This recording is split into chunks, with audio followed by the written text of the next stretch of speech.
안녕하십니까. 박훈탁TV입니다. 미국이 천문학적 규모의 부채 때문에 죽음의 소용돌이 속으로 들어가고 있습니다. 방송 전에 한 말씀 드리겠습니다. 여러분들 잘 아시다시피 제가 해임 취소 행정소송 진행하고 있습니다. 여기다가 광주가 제기한 손해배상 청구 소송도 준비하고 있습니다. 제가 많이 힘들고 어렵습니다. 여기 후원 계좌 있습니다. 자율 구독료 내는 셈 치고 좀 도와주시기를 간곡하게 부탁드리겠습니다.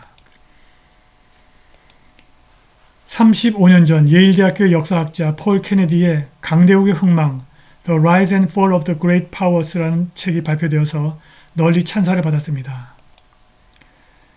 이것은 16세기 이후 국제관계에서 경제, 지정학, 사회적 모멘텀의 상호작용을 설명하는 흥미로운 역사서였습니다.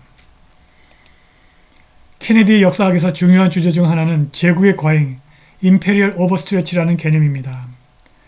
강대국의 상대적 쇠퇴는 종종 보유한 자원과 과잉 공약 사이의 불균형에서 비롯된다는 것입니다. 케네디는 미국의 제국주의적 과잉 팽창을 걱정할 필요가 있다고 말했습니다. 그는 자신의 역사적 발견을 이렇게 요약했습니다. 그것의 경제력이 쇠퇴하고 있는데 그들의 지위에 대한 외국의 증가하는 도전 때문에 계속 더 많은 자원을 군사 부문에 집중하고 이것이 장기적으로 생산적 투자를 줄여서 저성장, 무거운 세금, 지출 우선순위에 대한 국내적 분열 심화, 그리고 국방비 부담 능력 약화로 이어지는 것이 1등 국가의 공통된 딜레마였다. 그런데 케네디 책에 나온 타이밍이 아주 나빴습니다. 그것이 1987년에 출판되었는데 2년 후 소련 붕괴로 미국이 소련과의 오랜 냉전에서 승리를 거두었습니다. 기나긴 황혼투쟁, 롱 트와일라이트 스트러글에서 미국이 역사적 승리를 거두었는데 미국이 쇠락하고 있다는 케네디의 주장이 먹혔겠습니까? 그러나 케네디의 역사학은 옳았습니다. 강대국의 쇠락은 그가 국제정치 500년 역사에서 보여주었듯이 아주 오랜 세월 종종 수백 년 걸립니다. 그리고 국제정치에서 쇠락은 상대적 용어입니다. 강대국은 항상 다른 나라에 비해 쇠락합니다. 쇠락이 반드시 붕괴를 의미하지는 않으나 글로벌 세력균형 변동의 분명한 신호입니다. 12월 26일 타스통신과 인터뷰에서 미하일 갈루친 러시아 외무차관은 미국이 다른 나라의 조건을 제시하고 심지어 정치체제를 부수기까지 했던 미국의 단극체계 유니폴레리티의 시대가 끝나고 있다고 말했습니다. 미국과 유럽이 다른 나라에 조건을 제시하고 그들이 이기적 이해에 따라 과정을 결정하고 심지어 타국의 국가 시스템을 무너뜨리는 시대가 끝나고 있다고 갈루친은 말했습니다. 그는 다극체계, 멀티폴레리티와 평등, 상호 이해 존중과 상호 불간섭의 원칙에 기반한 협력으로의 지각변동이 일어나고 있다고 확신했습니다. 그런데 그는 이러한 변화의 과정이 워싱턴의 저항 때문에 고통스럽게 되었다고 주장했습니다. 한편 쇠락하고 있는 미국은 2022년 2월 24일 우크라이나를 침공한 러시아와 정면 대결을 할 엄두는 내지 못하고 러시아 영토 안에서 사보타지 전략을 구사하고 있습니다. 우크라이나 침공 이후 러시아 군사시설, 발전소 및 철도에서 일련의 원인을 알 수 없는 폭발이 일어났는데 이 사건에 관한 잭 머피 기자의 보고서는 이것이 CIA와 유럽 정보기관들이 주도한 사보타지라고 폭로한 CIA 고위 관료를 인용했습니다. CIA는 러시아에서 대통령의 재가를 받아야 하는 CIA의 사보타지 작전이 수행되었다는 머피 기자의 보고서를 부인했습니다. 보고서 끝에서 머피는 러시아는 누가 이러한 사보타주 공격을 후원하는지 완벽하게 알고 있다고 썼습니다. 12월 26일 러시아 전직 대통령이자 현 안전보장이사회 부의장 드미트리 메드베데프가 그의 텔레그램 채널에서 EU가 분열하고 미국에서 내전이 벌어져서 캘리포니아와 텍사스가 독립국가로 분열할 것이라는 심각한 예측을 했습니다. 미국이 민주당주와 공화당주로 분열하고 결국 미국이 두 개의 독립국가로 나뉠 것이라는 예측입니다. 그런데 미국이 두 개의 국가로 분열되어도 수십 년에 걸친 제국과잉, 임페리얼 오버스트레치와 2008년 금융위기 이후 무한정 찍어낸 달러화가 초래한 천문학적 규모의 부채가 만들어낸 죽음의 소용돌이는 사라지질 않습니다. 미국의 부채는 이제 31조 3천억 달러라고 한 놀라운 수준에 이르렀습니다. 보스턴 글로브 최신호에서 금융 전문기자 짐 푸장게라는 이러한 수준의 부채는 빠르게 증가하는 죽음의 소용돌이라고 경고합니다. 그가 정확하게 지적했듯이 이 엄청난 부채는 더 절박한 위기를 숨기고 있습니다. 연방정부는 매년 그 부채에 대한 이자를 갚아야 하는데 연준이 바이든 경기 침체가 시작된 이후 꾸준히 금리를 인상해 왔습니다.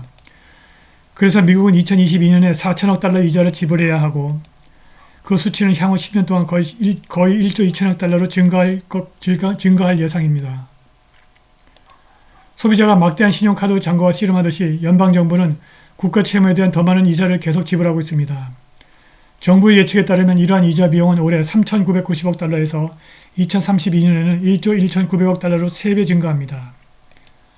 더 높은 이자 비용을 지불하기 위해서 정부의 차입금이 증가할 가능성이 높습니다. 현재의 천문학적 규모의 공공부채 규모가 눈덩이처럼 증가할 수밖에 없습니다. 이 와중에 2023년 미국과 글로벌 경제가 리세션 즉 2분기 연속 마이너스 GDP 성장으로 들어가게 생겼습니다. 우리가 지불을 약속한 프로그램에 자금을 충당하기 위해서 갚을 능력도 없는데 매년 더 많은 돈을 빌리면 부채에 대한 이자가 중첩되어 부채 부담이 가중되는 문제가 발생한다고 피터 G. 피터슨 재단의 CEO 마이클 A. 피터슨이 말했습니다. 현재 미국 GDP는 약 32조 달러로 국가 부채와 거의 같습니다. 이해하기 쉬운 방식으로 표현하자면 이제 미국은 향후 10년 동안 미국 GDP의 3% 이상에 해당하는 이자를 지불하게 될 것입니다. 향후 20년 동안 채권 담보부 증권의 이자는 7%를 넘어설 것을 예상합니다. 그것은 단순히 지속 가능하지 않으며 미국이라는 사상 누각은 어느 시점에 갑자기 붕괴할 것입니다. 중도 성향의 싱크탱크 바이파티산 펄러시 센터의 한 선임 연구위원은 보스턴 글로브에게 지금 미국의 상황이 현관 밑에 있는 흰 개미와 같다고 말했습니다. 언젠가는 나무로 된 현관이 폭삭 주저앉을 것입니다. 미국이 더 이상 그 빚을 갚을 수 없게 되면 어떻게 될까요? 두 가지 옵션이 있습니다. 첫 번째는 사회보장 및 의료보험을 포함하여 다양한 인기 있는 때로는 중요한 프로그램에 대한 지출을 대폭 삭감하기 시작한다는 것입니다. 다른 선택은 우리가 부채의 일부를 불이행하기 시작하고 국가의 신용등급이 하락하여 재무성 채권이 정크본드 상태에 점점 더 가까워지는 것입니다. 미국의 부채 상환 능력에 대한 세계의 믿음이 무너지면 미국 경제 전체가 무너집니다. 미국은 대공황이 명절 소풍처럼 보이는 시대를 맞이하게 될 것이며 회복하는데 몇 세대가 걸릴 것입니다.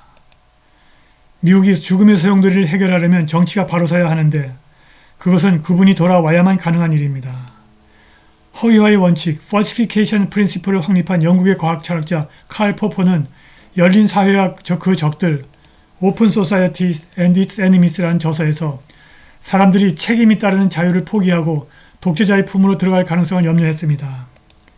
그분이 돌아오지 못하면 죽음의 소용돌이 속에서 스스로 판단할 능력도 재산도 없는 미국 사회의 절반 이상의 사람들이 글로벌리스트들에게 자유를 팔고 기본소득에 안주할 가능성이 높습니다.